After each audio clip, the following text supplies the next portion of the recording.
Let me welcome you, Jérémie, to our guest lectures. Earlier today in Vietnamese, we have a lecture with Anna Phan, and you will be our second guest in our guest lecture series. So welcome, and yeah, floor is yours.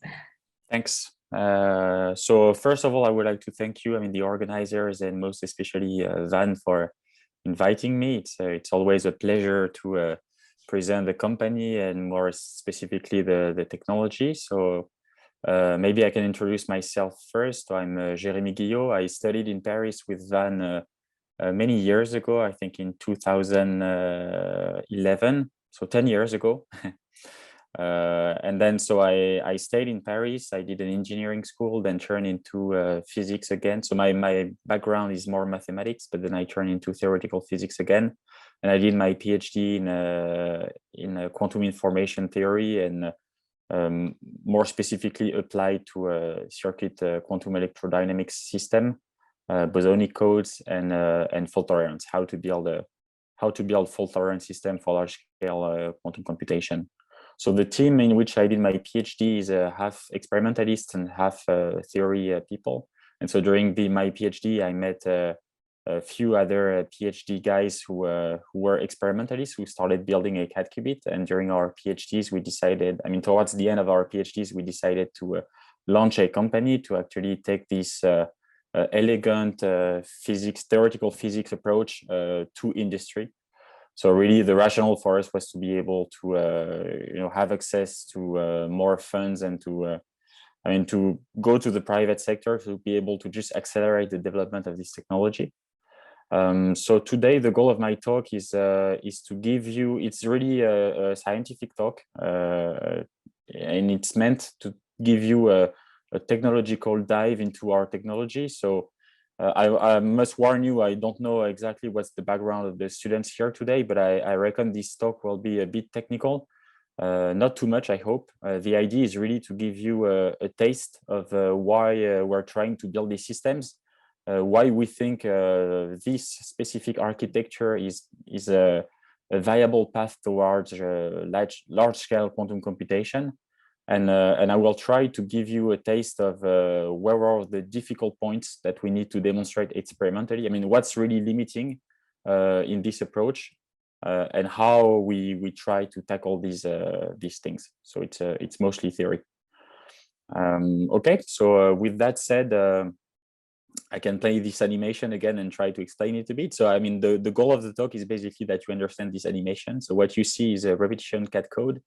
So it's a code made of 5 CAD qubits, and what you see here is error correction happening. So what just happened here is that typically this resonator here just lost a photon, but this one caught this error, and so was able to correct it. Okay, so yeah. Sorry to interrupt, but is it okay if we start recording the sessions? I forgot. Yeah, sure, no problem. Okay, so this talk will be, as I said, is meant to be an overview, not too technical.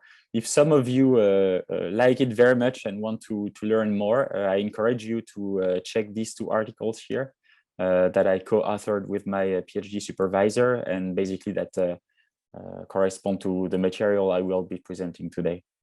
So, let's begin by the beginning of the story before I give you like a large picture of an architecture based on CAD qubit. Let me just spend a few minutes explaining in the big lines what is a CAD qubit exactly.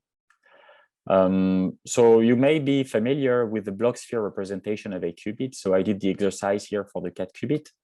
So what you see here is a block sphere, so representing a 2-dimensional qubit. And what we take as a logical computational 0 and 1 state are actually coherent state of light. 2 coherent states of same amplitude but opposite phase, so alpha and minus alpha. And here I have plotted the corresponding Wigner functions for these 2 states. I don't know, can you guys see my mouse? Yes. Okay, so I'm pointing at things, but okay, awesome. So coherent states are just states of a bosonic mode, and in nature it can exist in optical systems and in many systems in the motion of a trapped ion. But the systems we work with are superconducting resonators in the microwave frequency. But I guess for most of this talk, actually, you could forget about that and just, this pretty much what I'm presenting could be applied to other types of physical systems, but where it turns out that in Paris, we're experts of superconducting circuits. So that's what we work with. And so if you define your 0 and 1 state to be those coherent states, then the plus and minus states, so superposition of these two states, either in phase or out of phase, or the well-known Schrödinger cat states, so what people call the Schrödinger cat states. So if you expand these states in the Fock basis, which I've written here on the right, you can notice that if you take a plus sign between these two states as a coherence, then the state expand on the Fock states of even photon number parity only. So we refer to this cat as the even cat, usually, and on the other hand, if you expand the coherent state on the Fock basis with the minus sign as a coherence between the two, it only spans Fock states of even photon number, of odd photon number. Hence, it's called the odd cat. So this is just an encoding, just saying, okay, we'll encode one bit of information into a superposition of these two states. And in our domain, in the circuit QED domain, there are actually two types of, two different ways to stabilize this encoding. The one we're working with in Paris is what we call the dissipative flavor, meaning we'll engineer an exotic jump operator such that the kernel of this dissipation is actually the two states that we're interested with. But there is also another way to stabilize this cat qubit is with what we call the Hamiltonian flavor. And here the idea is to engineer a big Hamiltonian, a Hamiltonian with a big amplitude, such that the degenerate ground state of this Hamiltonian corresponds to the two coherent state.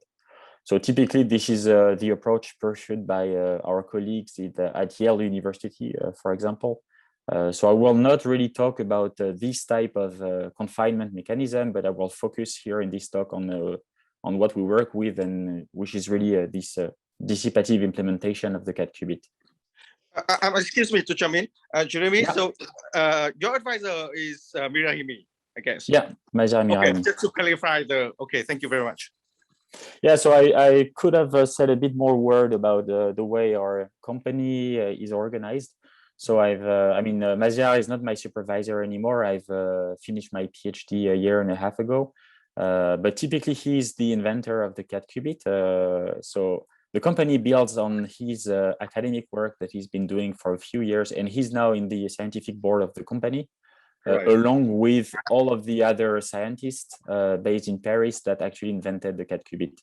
So the company was really, created by the PhD students, and is now, the project is mostly run by the former PhDs, postdocs, a crew of young physicists. But we have gathered in the scientific board a lot of the historical scientific people who invented the cat qubit. So we also have, for example, Michel Devoret from Yale University in our scientific board, or Zeki Lektas, Benjamin Huard. All of the people who ran these experiments before we launched the company. The company was actually created in 2020, so about a year and almost 2 years ago now. Just a little bit of history. Was that like Mirahimi was a postdoc with Devoret, right? No, Maziar was. He was not a postdoc. He has been a visiting scientist at Yale for 10 years. He did a theoretical PhD with Pierre Rouchon in Paris, I think in the early 2005, I think, his PhD. Then he did a short postdoc at Caltech, and then came back at Paris in the Quantic team. Launched the Quantic team of INRIA. Okay. And then he started turning really interested into circuit QED and this, quantum physics and how to control these systems. And that's where he started visiting at Yale. But he was not a postdoc at the time. He was already a full professor. Right. Thanks. Okay, so I just want to give you a very basic intuition of how the stabilization works. So first, let me consider, the example of a single driven damped harmonic oscillator. So the dynamics of such a system can be described by an oscillator, which is lossy, so loses single photon at rate kappa 1 in an incoherent manner, and to which you apply a drive, a single photon drive, whose complex amplitude is denoted epsilon 1. And actually, I mean, it's a well-known fact that if you drive like this damped harmonic oscillator, then you'll stabilize a coherent state. Actually, the coherent state, I mean, the amplitude of the coherent state will be given by the ratio between the single photon drive divided by the dissipation of the oscillator. And this can be seen really easily if you rewrite these two pieces of dynamics as a single jump operator of the form A minus alpha. Now, of course, you know that the coherent state or eigenstates of the annihilation operator. So it's obvious that actually there is only one zero eigenvalue, and the eigenvector is the coherent state. So actually, you can the way we stabilize the cat qubit is in a very similar manner, but instead of having a single photon drive and a single and then damped harmonic oscillator, we have an oscillator whose dissipation we engineer such that it can only lose photons in pair. So the jump operator describing this dynamic will be now a square instead of a. And it turns out that if you apply a 2-photon drive, also known as just a squeezing drive on this cavity, then you can also rewrite this as a single effective jump operator given by a square minus alpha square. Now, if you look at the kernel of this operator, you have not only one coherent state, but you actually have two coherent states, alpha and minus alpha, of the same amplitude but opposite phase. And the fact that you have the +1 and the -1 just comes to the fact that you have a square. So if you take the square root of 1, you have two possible values, a +1 and -1. What's actually interesting is that you do not only stabilize these two states, but also the full Hilbert space spanned by these two states. And this is very important because if we were just stabilizing these two states, what we will be creating is just a classical bit, meaning that, of course, we could stabilize the system in one or the other state, but it would not be a quantum bit because we could not stabilize superposition of these states. But actually what's nice is that, so this jump operator is really, doesn't see anything that's in the kernel and that includes superposition. And here again, the complex amplitude alpha is set by the ratio between the 2-photon drive that you apply and the 2-photon dissipation that's given. It's quite important actually that this complex number alpha is tunable by the experimentalist. So the phase here, I mean, the drive here that you apply, the 2-photon drive is a microwave drive, which can be tuned in the lab with a high precision because, we are working in the microwave regime. So we have high control electronics and it's very stable, it's very precise. And a bit later in this talk, I will show you how we do gates on this qubit. And it's important that you can control the phase and amplitude of the drive that you apply. So now that I've just introduced, like the basic picture, you might wonder, okay, but how do you engineer a system that loses photon in pair and on which you can apply a 2-photon drive? So very quickly, because I don't want to get into the experimental technical details, but very quickly, this is how we do it.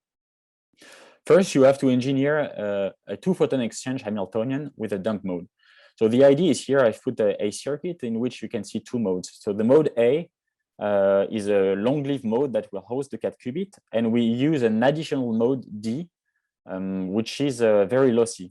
Usually we call that the buffer. And we engineer between these two modes an interaction, which is a 2-photon coupling, meaning that 2 photon of the memory mode are converted to 1 photon of the dump mode and vice versa. The way we can do that in circuit QED is with the Josephson junction element. So it's a circuit element that's both nonlinear and dissipationless, and it's the only nonlinear circuit element that you have in circuit QED. So when people tell you they're doing quantum computing with superconducting circuits, you know that somewhere in their circuit, in their dynamics, they are using these Josephson junctions, which are nonlinear, and then build circuits out of it. So typically in our case, so we put a junction between the two modes, and the two modes participate in this junction. And then on top of that, we apply a pump at a very given, very precise frequency, which is exactly given by the difference between 2 times the frequency of the mode A and 1 time the frequency of the mode D. And the idea is that the pump is exactly giving the energy that's missing to convert 2 photons of the mode A into 1 photon of the mode D. In other words, you have this big Hamiltonian given by the cosine of the junction, and then we pump at a very precise frequency such that this term becomes resonant. And that's how we create this Hamiltonian. Now, once we have this Hamiltonian, it's actually Jérémie, yeah. why do you have the two omega alpha here? Sorry, come again. Why two? Why two? Basically, it's we want 2 photons of mode A to be converted to a single photon of mode. Okay, right. Yeah. So in circuit QED, I mean, that's a very good question. So you could ask, what would happen if we just took the difference between omega A and omega D? The term that you would make resonant, if you did such a thing, would be A dagger D plus A D dagger, but you wouldn't have the square on A. So it's what we call the beam splitter Hamiltonian, and you actually have experiment done at Yale where they show how they can engineer this Hamiltonian. So this Hamiltonian is useful for other applications, but for our cat qubit, we really need the square to be here. Okay, I hope that answered your question. So once we have this Hamiltonian, we can engineer the two pieces of dynamics we need. So an effective jump operator of the form A square and an effective two-photon drive by just doing this. So for the two-photon drive, we apply a single photon drive on the mode D. And through this nonlinear interaction, it actually creates a two-photon drive on mode A. And to create the two-photon dissipation, so the other piece of dynamics we need, we actually use a somehow reverse process in that because the mode D is very lossy, when it loses one photon, it's actually effectively as if we were losing two photons in the memory. Actually, what happens is that two photons, as soon as two photons of the memory are converted to one photon in the buffer in mode D, this photon is lost to the environment because the mode D is very lossy. And so from the memory point of view, it's as if you had lost two photons.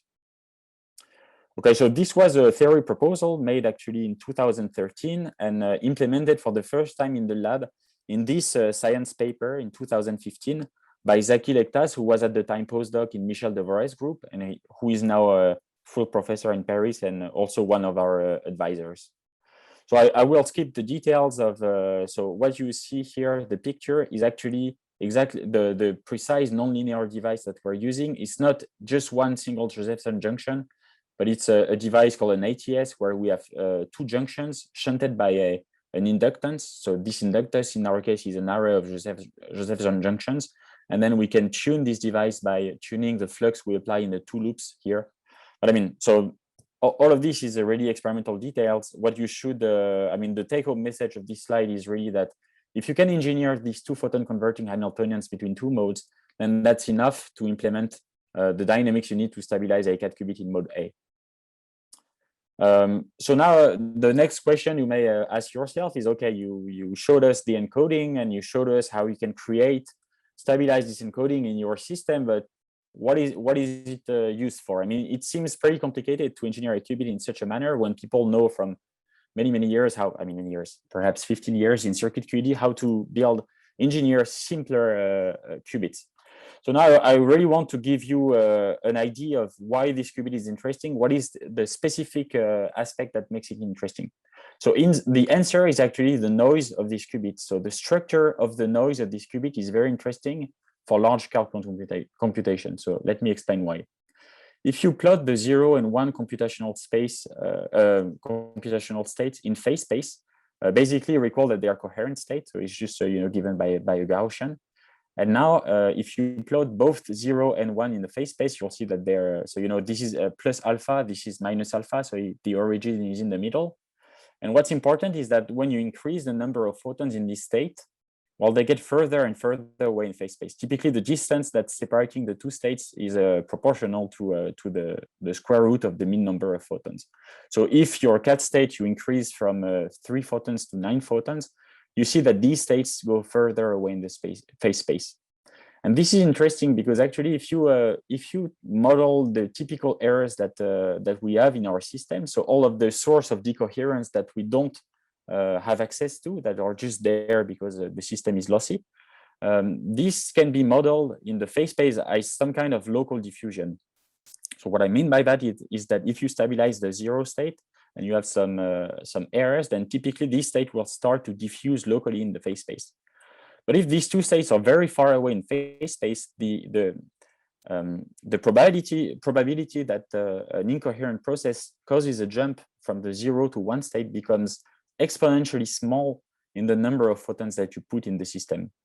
So in other words, the probability to have a bit flip in this kind of qubit is exponentially suppressed with the mean number of photons. Now, of course, it would be awesome if the same thing was true for phase flips, so the other type of quantum errors, but there is no free lunch. Actually, it's the opposite, meaning that when you increase the number of photons in the system, the phase flip probability increases. So the way you can understand this from this intuitive picture is the same. So you plot things in the phase space. So this is the plus cat, so a coherent superposition of alpha and minus alpha. And you can see this state is non-classical because of the negativity of the Wigner here in the middle. And when you increase the mean number of photons in these states, what happens is that the fringes of the cat becomes thinner and thinner. And actually a phase flip for us is just a shift of these fringes. So I've just plotted here the plus cat, the even cat, but if I put a minus sign, instead of a plus, you would see that it's the same state, instead that you have a blue fringes in the middle instead of a red one. And the message is that if you just shift the fringes of a cat, then it's actually a phase flip. Now the local diffusion, in phase space can actually cause this shift of fringes, and it's more and more likely as you increase the mean number of photons. But fortunately, you can check mathematically. I mean, I don't pretend to understand it from this picture, but you can check doing the math that the probability increases linearly in the mean number of photons. So there is a kind of asymmetry from the fact that one type of error is killed exponentially, whereas the other one only increases linearly. And this is really the thing that we're exploiting in the cat qubit architecture. So here, just to convince you that I'm not telling wrong things, I hope to convince you with some theory, so a bit of numerical simulations. If you simulate an open quantum systems whose dynamics is just given by two jump operators, so the two photon dissipation that we engineer at rate kappa 2, and I also added single photon loss, because that's the main error channel that we have in our harmonic oscillators. Then you can look as a function of the size of the cat, so the mean number of photons, what is the effective phase flip rate that is induced, and indeed it increases linearly. So here the different colors are for different ratio of kappa 1 divided by kappa 2, but the point is that it increases linearly, and you can check that because both axes are in linear scale. Whereas if you look at the effective bit flip, you can check that it's killed exponentially at a rate between -2 and -4 n bar. So here notice that the y scale is in a log scale. Okay, so this is just a theory, and a master equation simulation using the QTIP Python package, but more convincing is experimental data. So it's here you see exactly the same thing, but in the experiment that was run in Paris in 2020. So actually the PhD student who did this experiment is Raphaël Lescan, one of the two co-founders of Alice and Bob. And here he checked in the lab that implementing the two photon dissipation in the way I just showed you, you indeed have a phase flip error rate that increases linearly with the mean number of photons, and a bit flip lifetime, which increases exponentially in the mean number of photons.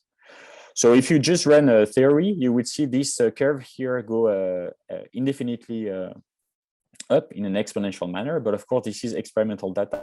It's not theory. So at some point, it saturates at a value which is actually 1 millisecond. So the way you can understand this saturation, it means that in your system, you have an error source, a decoherence channel, which is non-local in the phase space and which is at rate 1 millisecond. So if the errors in phase space were still local diffusion, then you would see this exponential suppression forever. And here at some point, we hit a limit, which is at the rate 1 millisecond. So in this particular experiment, we know exactly what's the error channel here that is non-local. And it's actually an error channel that we ourselves introduced with the readout apparatus. So, when we do experiments, we stabilize qubits, but in the end, we need to prepare states and to measure them. So we need to have a measurement apparatus. And it was this measurement apparatus that actually introduced non-local errors at rate 1 millisecond. So this is the only, this is the latest published data that we have. So I cannot show you other data, but I can tell you that, we identified this source and we removed it in the lab. So we changed the measurement apparatus, and then we witnessed this exponential suppression on much more orders of magnitude. So this is typically ongoing work that will be published in the next few months. So if some of you are interested in all of this story, I encourage you to keep reading the literature, because we have very exciting results coming soon. Okay, so now just enough for the experimental data. I just want to go back to a bit of theory. So I want to justify the fact. So you could say, okay, you have this noise bias, but why is it interesting? How is it going to help you to build a large-scale quantum computer? So the answer is here on this slide. So the idea is that I told you that when we increase the mean number of photons, we have an exponential suppression of bit flips and a linear increase of phase flips. And actually, it's exactly the same behavior, mathematical scaling that you would get if you started with a qubit. So I say this gray thing is a qubit that has balanced noise. So the probability of bit flip and phase flips are equal. And now if you take this qubit and you embed it into a repetition code, meaning, you do error correction and so you say, okay, my logical 0 will be just every qubit put in 0. So you take d such qubits, and my logical 1 will be all qubits in 1, and you call that a 1. Then you can check that the probability to have a logical bit flip on this code is given by this is proportional to this probability. So here what it says is just, okay, I will have a bit flip if a majority of qubits have flip. So if I have d qubit, a majority of qubit flipping is just happens with probability p to the power d plus 1 over 2. And you have this prefactor saying, okay, any one of the, I mean, you can choose between all the permutations of d plus 1 qubits taken out of d. But what's important is that if px is small enough, then you can check that this probability goes to 0 exponentially with d. On the other hand, this code is just a classical code. It's correcting only against bit flips, but not phase flips. So if any single of these qubits has one phase flip, then this amounts to a logical phase flip. So of course, if you increase the number of qubits you have, and each qubit have an independent error probability to have a phase flip with probability pz, then the probability that any single one of the qubit has flip increases linearly with d. So in a certain manner, here you can see that a repetition code made with qubits that have balanced noise has actually the same noise scaling that a single cat qubit. So this is why we call it a hardware efficient qubit, because a single cat qubit is somehow, so it's a single quantum system. In the lab, we just engineer one quantum system, is somehow equivalent to building a repetition code on d qubits, which are not noise biased. So the term hardware efficient is just to say, okay, well, we'll build the same kind of quantum system, but with many less quantum systems, so it's hardware efficient. So it's actually interesting. So this approach of using, very good qubits, but with no noise bias is typically what the group of Google is doing. So they're using transmons and surface codes. And there are these two experiments here. So the paper by Google was put on the archive in February 21. I think it's now published in Nature, but it's somehow the equivalent of the experiment that Raphael did, where in one case, the number of qubits you use on the Sycamore chip is the code distance, so d. And in Raphael's experiment, this is just played by the mean number of photons, so the average energy you put in the system. So now, so I want to keep, I started really from the bottom, from the implementation of the dynamics, and I'm slowly going towards the increasing the size of the machine and showing you how we can do fault tolerant operation. So once you have a bias noise qubit, it's somehow a semi-protected qubit because it's protected against bit flips, but it's not protected against phase flips. So how do we go from here to a fully protected logical qubit? The idea is to use, there can be two strategies. You can either say, okay, I will exploit this noise bias in a normal code, such as the surface code, and there has been theory studies, such as the one by Tuckett in 2018, showing how you can modify the usual surface code to incorporate the fact that the noise is biased. And this already leads to a reduction in hardware. Another approach, for example, is the one followed by the AWS group. So there is this big blueprint that was published 1 year ago by the group, the new group of AWS, and who actually plans to use cat qubits. And they say, okay, if we have a noise bias, then we could use a rectangular surface code. So the normal surface code is just, an array of qubits of distance d by d. And what the people of AWS are proposing is that if you have very low bit flip, then you can use actually a very thin surface code where the distance in the direction of bit flips is kept constant and equal to 3, meaning you do a first order error correction against bit flips, whereas you increase the distance of the code against phase flips. So in this talk, and the approach of Alice and Bob is to say is to go one step further and to say, no, we'll actually handle bit flips just by increasing the size of the mean number of photons. So we make the bet that we'll be able to have a bit flip lifetime so long that we won't have actually to correct for bit flips at all. And if you do that, then you can just correct for phase slips with a repetition code, meaning that our fully protected logical qubit will look like this. So it will be a 1D chain of cat qubits, where the 1D chain is meant to protect against phase slips. Okay, so perhaps I mean I know it's a lot of information. I hope everyone is still on board. Okay, if you have questions on, I will now move to a different part. So if you have questions, now perhaps is a good time. Jérémie, what is the setup of the two gate? Sorry, the 2 qubit gate. Okay. Like the controller. Okay, so this will be answered in the next slide. So I will keep going, and at the end of the talk, if this is still not clear, we can discuss this again. But thanks. Okay, so I won't discuss. So technically, this. Can I have questions? So sure. You mentioned that you want to use a cat bit to generate a glass scale quantum computer, right? Yeah. So how can you make it? So how many cat bit do you have in your hardware system? Okay, this is again something that I'm going to answer. So actually, I can tell you just the beginning of the story, but the thing is, it's not so much the number of qubits; it's these qubits. So to implement a repetition code like this, the errors in the system needs to be below the fault tolerance threshold, meaning error correction. So this is the same for every code. Actually, it's true for the surface code, for color codes, for any topological codes. Meaning that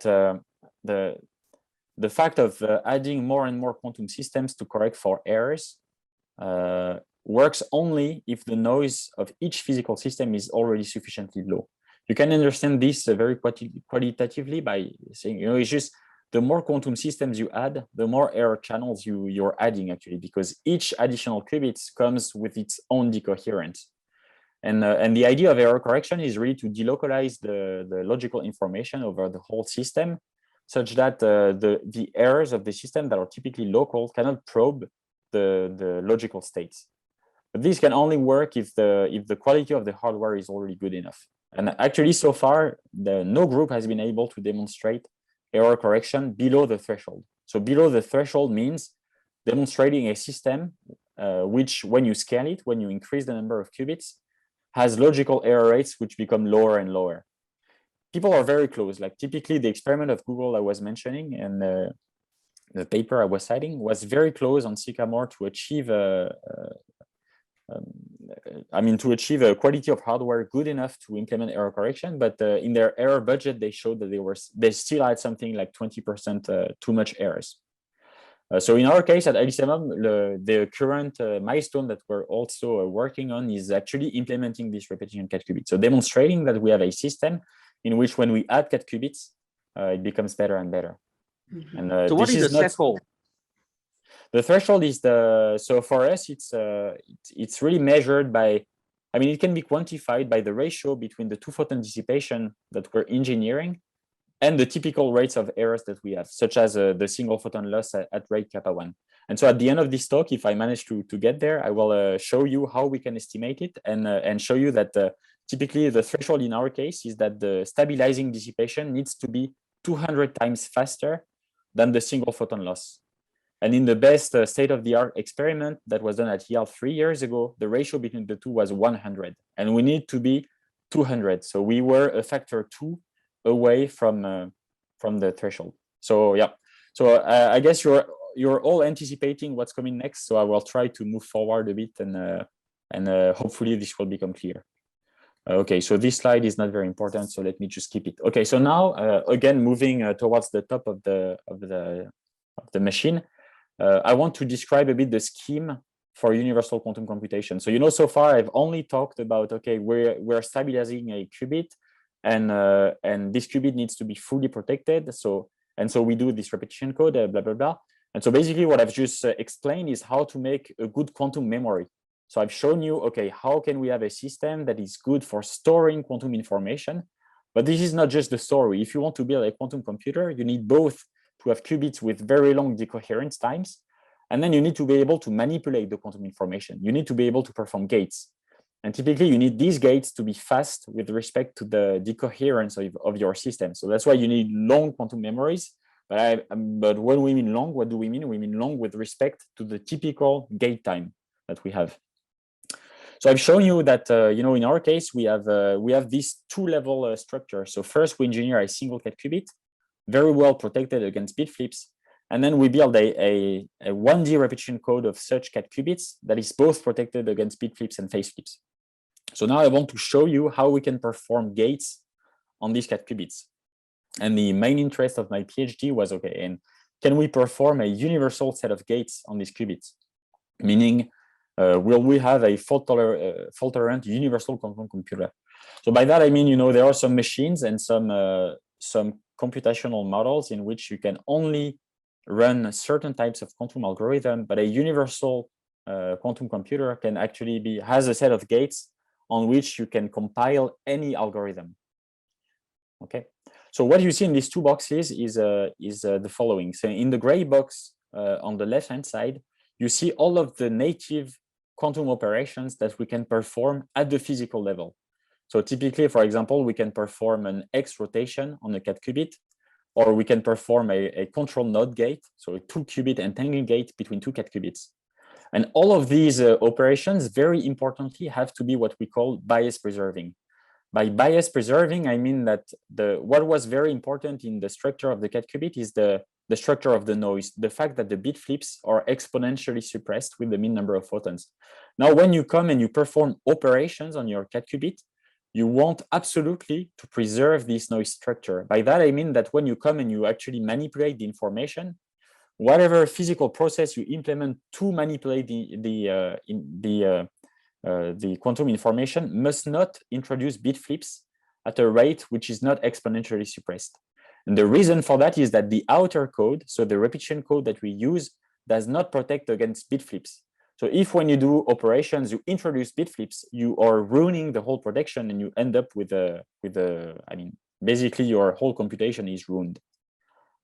So I hope this is pretty clear. And typically, something that's worth noting is that the set of operations in the gray box cannot be universal by construction. So let me just explain why in 2 words. If it were universal, you could synthesize, for instance, a Hadamard gate. And the Hadamard gate, by definition, converts bit flips into phase flips and vice versa. It's a gate in which if you conjugate X, for example, it becomes Z. So it means that if you are doing physical Hadamard gate, and let's say your system has a phase flip just before the gate, then after the gate, it's equivalent to having a bit flip. But I just explained that the phase flips in a cat qubit are very important. I mean, they are not suppressed, they're even linearly increased. So this proves that the set of bias preserving operation you can perform at the level of a single cat qubit cannot be universal. Fortunately, what we've shown in the publications that I was referring to is that this is not detrimental. This does not forbid you from implementing a universal set of logical gates. So it's really something subtle and non-trivial. So if you see why it's non-trivial, I get my message through. The idea is that really, the operations that you perform at the logical level are really logical operation acting on the whole qubit. And it turns out that with the bias preserving operations that we have, the physical one, we can build gadgets acting at the logical level, which are universal. So why are they universal? If you want the proof, is that we can engineer we can synthesize a Toffoli gate and a Hadamard gate, and these 2 gates alone are universal for quantum computation. Okay, so I think I'm realizing it will be hard for me to get to the end of the talk, so I'll just keep pointing you the main important points and skip perhaps the technical details. So yeah, I think it's worth just discussing at least one gate. So I want to show you now how we can perform an X gate on a single cat qubit. So an X gate is just can be written like this in terms of quantum states. So it's just a gate that exchanges 0 and 1. So on the Bloch sphere, it's a pi rotation around the X-axis, which I haven't put here. And I have pretended, so if you look at my previous slide, I've shown you that you can do an X gate in a bias preserving manner, meaning an X gate for which the bit flips are exponentially suppressed. And this is highly non-trivial, and I want to show you why. Like typically, if you were just having a two-dimensional quantum systems and you had a dynamics implementing an X gate, you would do this. So it's the black arrow here. You would rotate at the surface of the Bloch sphere from, let's say you start in 0 and you rotate and you end up in 1.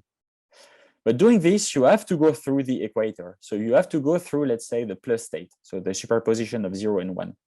And if at this very specific moment you have a phase flip, so the phase flip will take you from plus to minus, and then you keep doing your rotation, you don't know anything happens, so you keep doing your rotation. At the end of the gate, you end up in the 0 state that you started with, where you wanted to be in a 1 state. So typically, this shows that if you have a phase flip during the gate, during an X gate, then this is equivalent actually to having a bit flip error.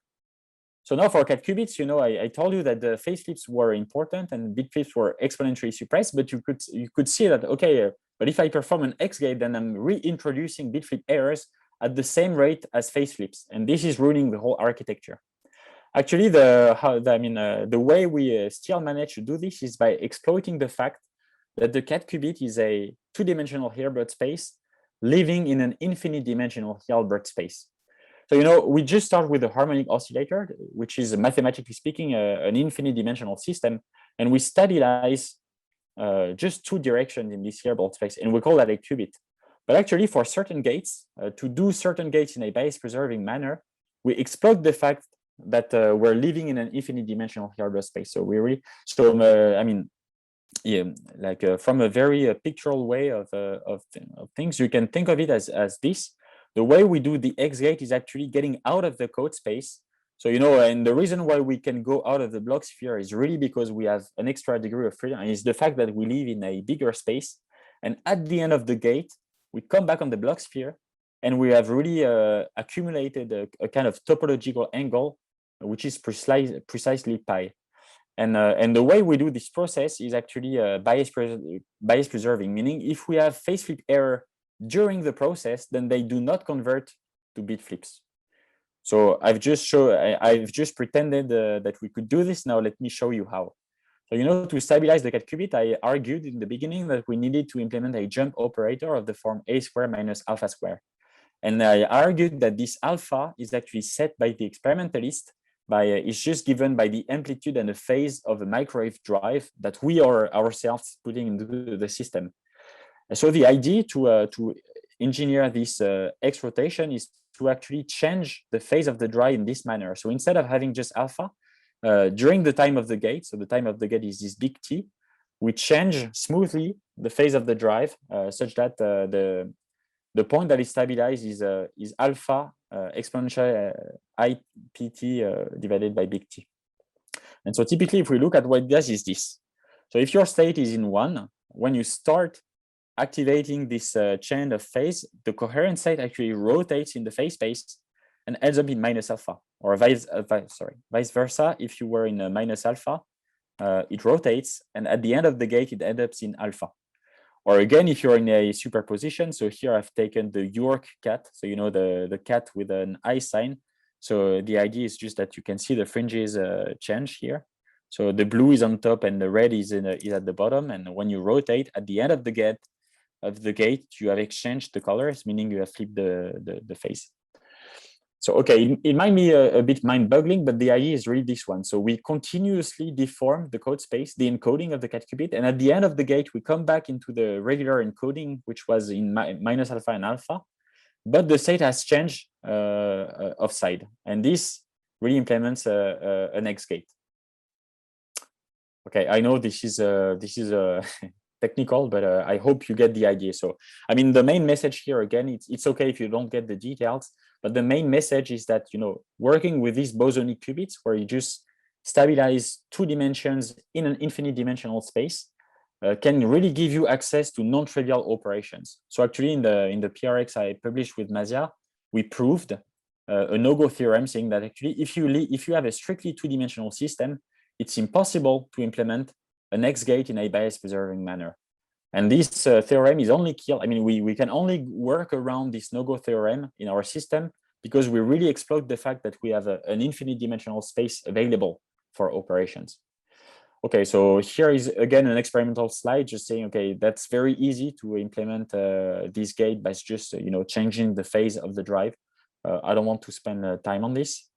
And the next important thing is that we can actually generalize this idea to a multi-qubit entangling gate. So I've shown you how it worked in detail for the X gate, but we can actually do the same thing for the control NOT gate and the Toffoli gate between two cats.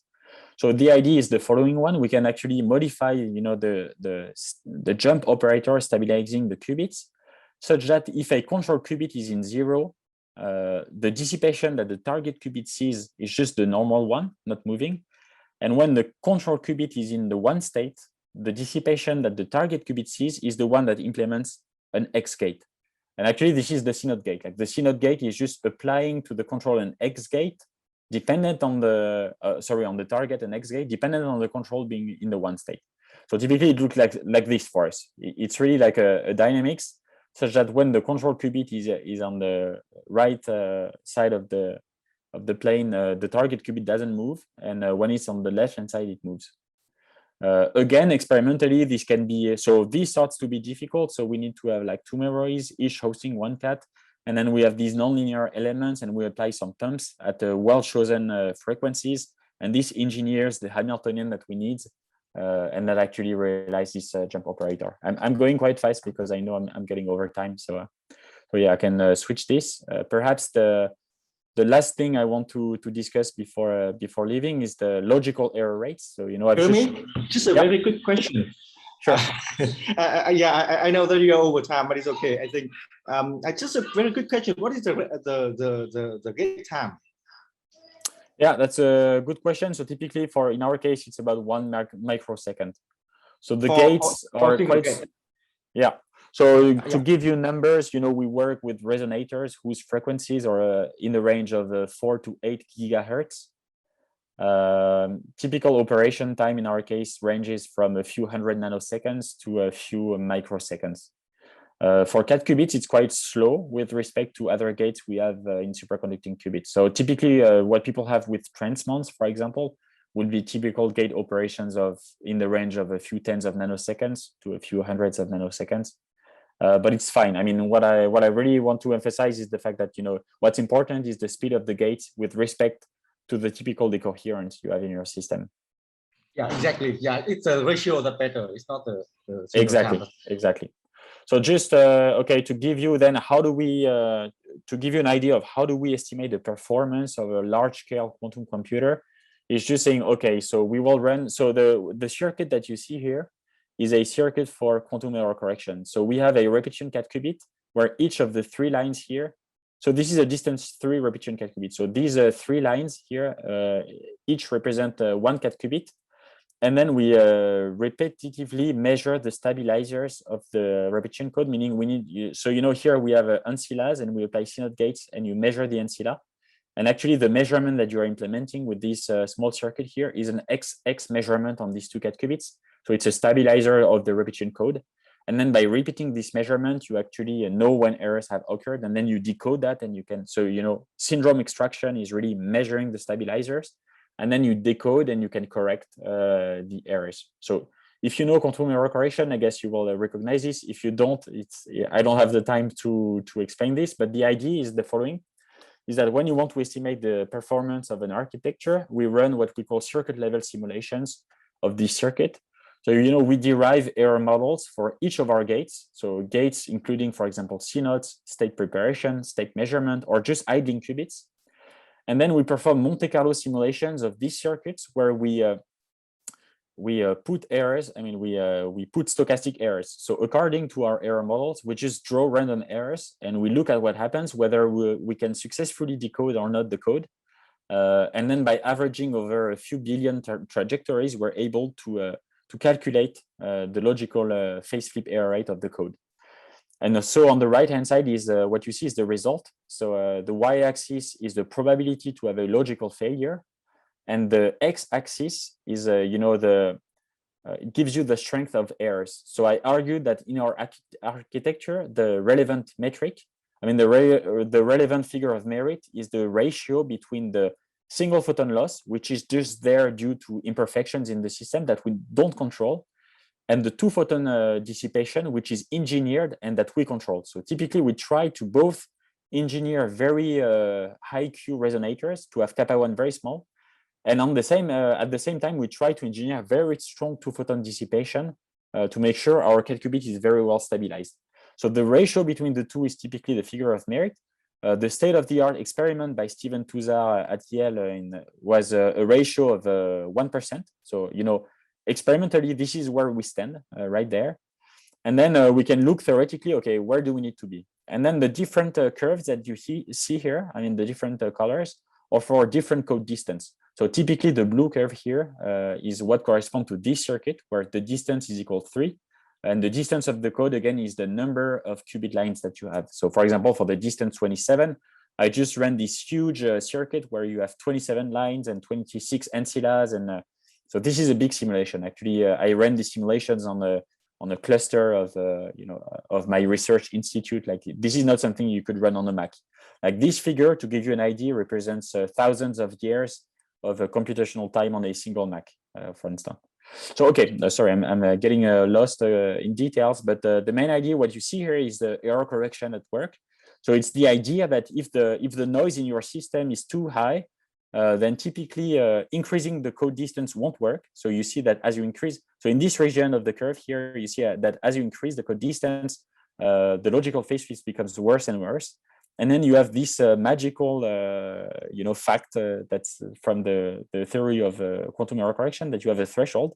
And once the physical error in the system are lower than the threshold value, then increasing the code distance, gives you lower and lower error rates. It actually scales exponentially. So this is really interesting for our experimentalists because it tells them what is the target they need to reach in the lab to actually make error correction work. So if we put figures, the threshold value here corresponds to a value of kappa 1 divided by kappa 2 of 1 over 200. And if we say we have typically 15 photons in our system and resonators with a typical lifetime of 1 millisecond, which is what we can routinely achieve in a circuit QED, this gives you a typical code cycle of 1 microsecond. So to answer the question on the typical gate time. Okay, I think I will stop here. I had many more interesting details, but this is actually quite technical. So the rest of the talk that I'm skipping very quickly here is just, how can we estimate the performance of logical gates? So I don't have the time to talk about that, but it doesn't really matter. So, okay, this brings me to my summary. So what I have discussed is, the architecture of repetition cat qubits. So how we can build a universal and fault tolerant set of gates. The thing that we have really exploited are, what you should take away of the cat qubit architecture are these two facts. So the facts that there is an exponentially tunable bias in the noise structure of the cat qubit. So the fact that bit flips are exponentially killed and phase flips only increase linearly give you access to a qubit with a very asymmetric noise. And also the fact that to exploit this noise bias, it was important to have an infinite dimensional Hilbert space available. Now in the lab, what are the metrics? What are the experimental challenges that we are trying to overcome at Alice and Bob? Is first check this assumption that we can make cats large enough and that the bit flip lifetime will increase exponentially up to the level that we need it to be. So I've shown you that in the first experiment, typically what happened is that once we reached a bit flip lifetime of 1 millisecond, there was a non-local error process introduced by the measurement apparatus that prevented us from going further. So if we want to run a large-scale quantum algorithm, it will be very important to check that this assumption can be made true in the lab. The second thing is that we need to engineer this 2 photon dissipation at a rate which is much faster than kappa 1. So again, experimentally, this is very hard, and this is really something that what's important is the ratio. So we work on both sides. Typically, we have nanofabrication experts and microwave experts that just work on decreasing kappa 1. And then we have quantum physicists and people who are experts in designing the chips who just work on increasing kappa 2. And we're trying to get a separation between these two time scales as large as possible. And the last thing which is hard, so I didn't really have the time to show you why, but it's the fact to have in circuit QED, we need to have a 2D nearest neighbor layout. So it's the fact that unlike other technologies like trapped ion, it's very hard with superconducting circuits to have, for example, all-to-all connection between the qubits. So when we design circuits, logical circuits, we need to take into account that what's physically realistic is to live in 2D. So our chips are 2D. They can be made 3D, but that's the limit. And the fact that the couplings that we have is just nearest neighbor. So we cannot have long range. I mean, it's very hard to have long range interactions in our system. So when designing the architecture, it's also some challenge. Okay, with that, I would like to conclude and thank you again. I'm sorry for, I knew this was too ambitious, but I did my best to get the messages across. So right now, this project is more alive than ever in Paris. So we work still in collaboration with the academic groups. So the man you see here in the center is Maziar Miraimi, so the leader of the quantic team in Paris. And here are a bunch of students and PIs and stuff. And here is a picture of a few members of the Alice and Bob startup. So the two founders are Raphael and Theo. And I think that's it. So if you're interested, I encourage you to visit our website. You will find more material on the science, on links to publications, and with that, I would like to thank you for your attention. I hope you liked the talk. Yeah, thank you very much, Jérémie. I'm so sorry late today because my Zoom was updating. I couldn't log in to introduce you properly, and we are very happy for having you here.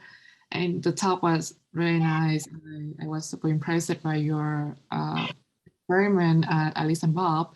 I just have a few questions, if you and I.